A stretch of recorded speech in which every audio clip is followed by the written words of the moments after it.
Hello friends, welcome back to our channel Irin Joya vlogs. আজকে আরেকটা নতুন রেসিপি ভ্লগ নিয়ে এসে গেছি। আজকের রেসিপিটা হচ্ছে পালং শাকের চচ্চড়ি।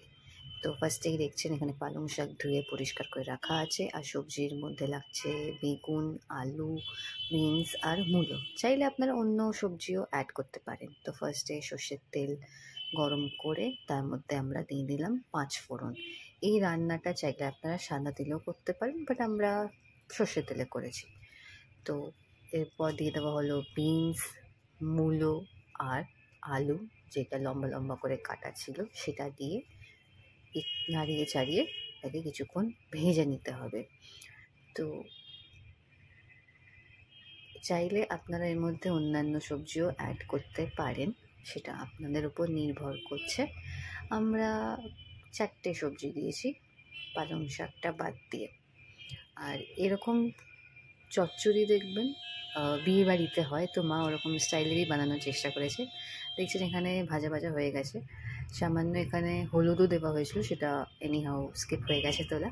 তারপর দিয়ে দেওয়া হচ্ছে বেগুন, কারণ বেগুন জানেন আগেই গলে যাবে, তো ওটা পরে দেওয়াটাই বেটার, যাতে অত না গলে যায় আর ঠিকঠাক যাতে থাকে। বেগুনটা দেওয়ার পর দেওয়া হচ্ছে পালং শাক।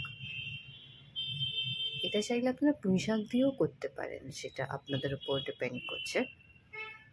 তো এটাকে ভালো করে মিক্স করে নিতে হবে।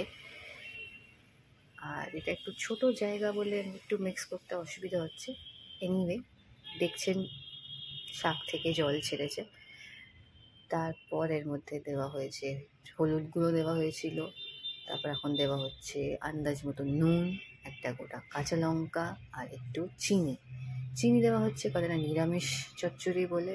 আর বিয়ে বাড়িতে বা কোনো অনুষ্ঠান বাড়িতে দেখবেন বা ভোগেও দেখবেন একটু মিষ্টি মিষ্টি ভাব থাকেই, ঝালের সাথে মিষ্টি ব্যাপারটা থাকে। আর আমরা একটু এদেশীয় বলে একটু আমরা চিনি দিয়েছি। আবার ভাববেন না অন্য কিছু যে আমরা চিনি ভরে ভরে খাই। তো এইগুলো দেওয়ার পর এটাকে ভালো করে মিক্স করে নেবেন। এখানে দেখছেন মা ভাজা মশলা বানিয়েছে, এটা রেসিপি আপনাদের সাথে পরে শেয়ার করব। তো যেটা বলছিলাম অনুষ্ঠান বাড়ির কথা, অনুষ্ঠান বাড়িতে দেখবেন বা ভোগে দেখবেন এরকম চচ্চড়ি করার পর ওপর থেকে ভাজা মশলা ছড়িয়ে দেয়, আর বেশ খেতে বেশ ভালো লাগে।